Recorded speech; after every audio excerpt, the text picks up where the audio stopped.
In this video, I'm going to try to find out how good Solrock is in Pokemon Ruby and Emerald Nuzlockes. In the past, this floating sunstone has generally been accepted as mediocre overall by the general fan base. And to be honest, I wouldn't disagree with that assessment at a glance. But I'm here today to tell you that there is so much more than meets the eye with Solrock, and by the end of this video, you may be pleasantly surprised with what this thing is truly capable of. We are covering everything from where to catch one, stats, moves, matchups, and more. I'll be coming at this analysis primarily from a hardcore Nuzlocking background, but everything I say should apply to regular Nuzlocks and casual playthroughs as well. And at the end of this video, I'll give Solrock a letter grade for his overall performance in Ruby and Emerald, so be sure to stick around for that. Let's get started.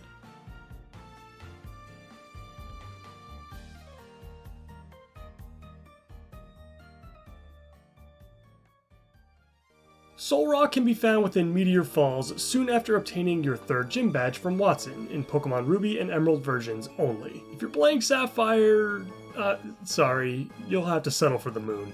This is a great time to pick up a single stage Pokemon, as it's early enough to where the stats are a bit higher than what you would normally have at this point in the game. You can run into him at any of the different chambers and floors of the cave at varying encounter rates. The highest rate is a 35% chance, but that's only within the areas of the cave that require waterfall to get to. Much later in the game where, spoiler alert, Solrock falls off pretty hard at that point. You are much better off just going for the 20% chance as soon as you walk into the cave. And it's worth noting that your only other encounter here will be Zubat, who you may have already caught back in Granite Cave, which would make Solrock a guaranteed catch. Do not underestimate its strength though when going for the catch. Stab Rock Throw is very nasty this early in the game. Now let's get into all the nitty gritty stuff. Solrock is a single stage Pokemon wielding the very unique type combination of Rock and Psychic, which I'm pretty sure outside of Lunatone there currently isn't another Pokemon in existence with this typing. From a personal standpoint, I really like these two types thematically, boasting attributes from both physical and special sides. But how well does this combination stack up defensively in these games? Actually, it's pretty good. At a glance, there are a ton of weaknesses listed here, but it's definitely not as bad as it looks. Bug and Steel type moves are very scarce for the most part in these games, and even the frequency of Grass type encounters is super low overall. And while Water and Ghost become super common later on, the mid-game is fairly devoid of these types offensively, leaving only the Dark typing really to deal with for the decent chunk of your playthrough. Offensively, this type combination is a mixed bag. Rock type attacks are great right around the time you obtain Solrock, with Flannery and Winona coming up. But Psychic is unfortunately a very poor typing offensively in Ruby and Emerald. There are literally zero favorable matchups for it, and plenty of Dark types littering the Hoenn region. Overall, this typing will serve you well in the mid-game, but as the playthrough progresses, you'll begin to struggle. Solrock's base stat total is average. Nothing bad, but nothing special either. However, I believe the distribution of stats is far more important than the overall quantity. And continuing with the theme so far of Solrock being a great mid-game Pokemon for Ruby and Emerald, this distribution is great. The focus on physical bulk is very helpful against Norman and Winona, who are typically two of the harder boss fights in the entire game. Offensively, a base attack stat of 95 is nothing to sneeze at, considering Solrock will be equipped with Rock Throw right out of the gate. The special attack stat is basically useless, and we'll talk more about that later. And finally, its speed isn't terrible for this section of the game either. It'll only really become an issue as you start to fight more and more fully evolved Pokemon. But you'll be surprised how many times it'll outspeed stuff earlier on. As for Solrock's ability selection, we have only one option in Ruby and Emerald, but it is a good one. As we saw with the type defenses chart earlier, Solrock has an immunity to ground type attacks thanks to its ability Levitate. This is a fantastic ability on any Pokemon in pretty much any game, and it allows you to pivot around or negate the effects of Earthquake. Those won't come until a bit later in the game though, so on Solrock it's perhaps not the best. But there are other instances where this can be helpful earlier on, such as negating mud shots from your rival's Mudkip, for example, if you chose Torchic as your starter. It may be a little more niche in Ruby and Emerald compared to the other games, but Levitate is still better than a lot of the other abilities in this generation. Moving on to, well, moves. Solrock does struggle in this department, but it is saved by a few early pickups. Getting Confusion and Rock Throw at level 7 and 13 respectively is actually nuts, especially back in Gen 3 where the power levels felt a lot more balanced than in later generations. Unfortunately, this is kinda where Solrock's learn set ends. Cosmic Power does not work well in my experience and is almost never worth it. Rock Slide is fantastic, but by the time you get it, Solrock is already falling off a cliff as far as its usefulness. Fire Spin and Psywave are just awful, especially on a Pokemon with non-existent special attack. Same goes for Solar Beam, of course, and I never really found great use for Explosion either when using Solrock as a strategic sacrifice. Leveling it up that high is just not worth your time, as there is not a single late game matchup that will favor Solrock. The coverage options from TMs would be pretty sweet if Solrock was a good late game Pokemon and if special attack was a bit higher. Flamethrower and Overheat are particularly interesting, but just can't be utilized well, even if you tried using Calm Minds. It is worth noting that Solrock can be a light screen / reflect user though, which should never be discounted. Generally speaking, Solrock is a one-trick pony offensively. You're gonna be pressing that Rock Throw button a lot.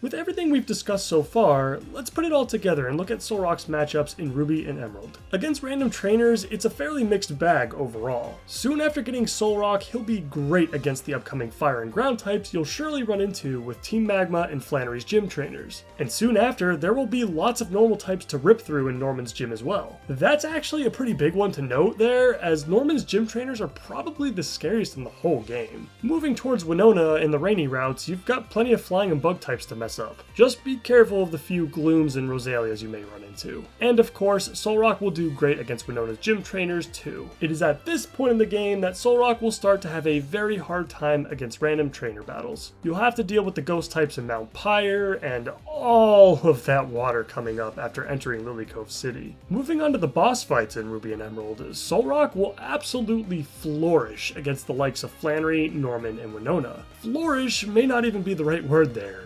Dominate, perhaps? Immediately after obtaining Solrock, you'll be heading back over to Mount Chimney to take on Maxie and Team Magma. You'll want to avoid the Mighty Anna and Golbat for sure. You'll probably be just fine against the Zubat though in Emerald. But Camerupt is a different story. A Magnitude coming from a fully evolved Pokemon is incredibly scary at this stage in the game. It's still early, remember. But Solrock doesn't need to deal with any of that. Not to mention it'll wreak havoc against the other grunts. Moving on to Flannery, Solrock resists or is immune to every last attacking move that she can throw at it. This is especially helpful for taking overheats, as that is typically the cause of many lost Pokemon in our Nuzlockes. And of course, Solrock is basically the closest thing we have as a direct counter to Torkoal. She can't even use Attract because Solrock is genderless. And on top of that, Rock Throw will just crush this team into dust. With Norman, it's more about the defensive side than anything else. All of Norman's attacks are physical apart from feint attacks, so you do need to watch out for that, but Solrock can take a few. But in Norman's Emerald fight in particular, using Solrock to deal with Linoone can be an excellent way around that terrifying belly drum setup. And on Winona, we've got a mixture of both. Rock Throw will still be a great offensive option, and we do have a decent amount of resistances. The main one being against Winona's Altaria in that brutal Dragon Dance setup. Solrock is immune to Earthquake and will resist Aerial Ace, basically forcing Altaria to utilize its poor special attack with Dragon Breath. A fantastic team member for sure against one of the harder bosses in the game. And unfortunately, this is where the positives will mostly come to an end, as Solrock will not do very well for the remainder of the game. It doesn't bring anything interesting to the table against Tate and Liza, it's useless against Juan, Archie, Sydney, which is hilarious to me, Phoebe, Glacia, and Wallace. So the entire Pokemon League minus a couple of Drake's Pokemon maybe? But even that's a stretch. You could use Solrock against some of Wally's Pokemon, I suppose? I guess. There is the other Maxi fight within the Team Magma hideout, but that's about it. That doesn't come too long after dealing with Winona though, so you could justify keeping Solrock around until after that part of the story has been dealt with. But I would look to box him soon after that.